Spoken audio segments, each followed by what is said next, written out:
Looking at the San Joaquin Valley for November, how does it look for the region? The San Joaquin Leading Economic Indicator, produced by the Craig School of Business here at Fresno State University, that number dropped below growth neutral. So that was not a good signal, but a lot of that was seasonal variation. I still think the economy is going to continue to expand, but expand at a pace that's just really not going to bring the unemployment rate down significantly. So again, the number was down, but I think a lot of it was seasonal variation. We're seeing growth in construction, which of course is good. We're seeing that continuing to expand, but not back to pre-recession levels. We're talking about wholesale trade doing better, food processing doing somewhat better than what we've seen in prior months, but that's continuing to expand, continuing to look a little bit better for the four-county area, the San Joaquin Valley.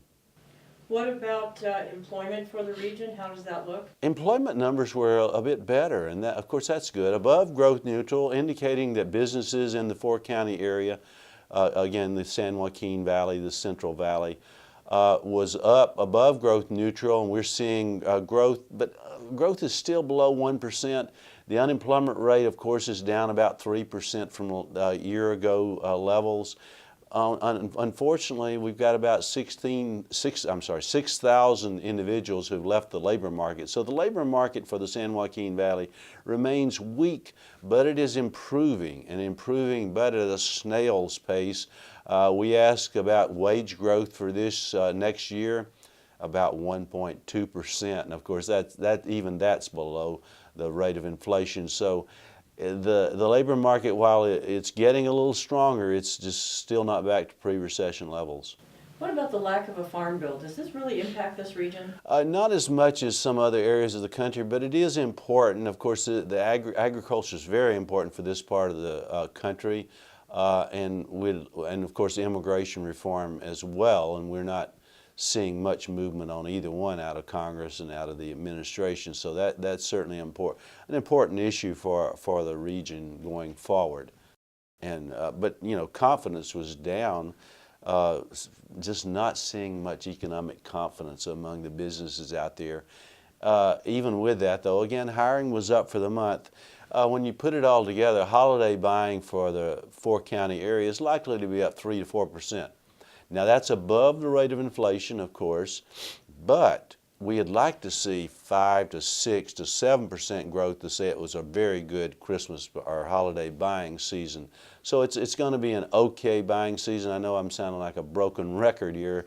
Okay, everything's okay, getting better, but just not at the pace we'd like to see. Much like the national economy, of course, the unemployment rate for the four-county area is well above the national number, but still coming down, and we'll likely continue to see that come down, but at a pace that's just too slow. Imports and exports? Those are still weak. We're still seeing those not as strong as we'd like to see, and that's an important indicator. Exports not strong, imports not as strong. Businesses are just not buying from abroad. So why? Because economic conditions are weak, confidence is weak. But this expansion, or if you wish to call it, this growth we've been seeing since June of 2009 is at a snail's pace, as I said earlier.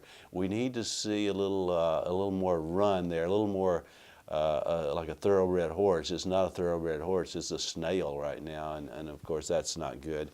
When we ask about inflationary pressures, those are a bit higher than what we're seeing in the rest of the nation, but still low. About the rate of the wholesale price gauge growing, probably going to grow by about 2 to 3% over the next year. That's a bit above what we're seeing in the rest of the nation, but still not that strong.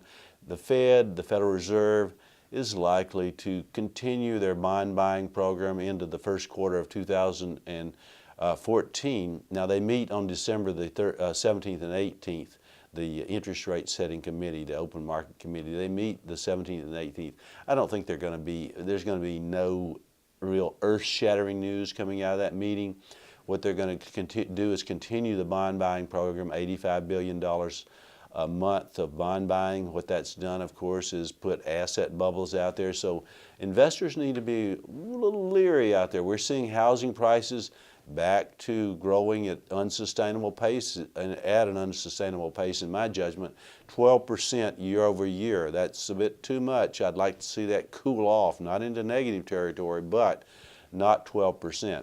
Stock prices, I think there's some real room for a pullback there. Investors need to watch out there. There's a lot of momentum in the market simply because investors are trying to find a place to put their money. They're putting it anywhere. I think their risk assessments are a bit too low. Risk are higher than what investors judge. But again, where do you put your money? Where do you make money in this economy with interest rates on, for example, other alternatives very low, bonds, for example? There are real risk in bonds out there with potential for a real pullback in bond prices.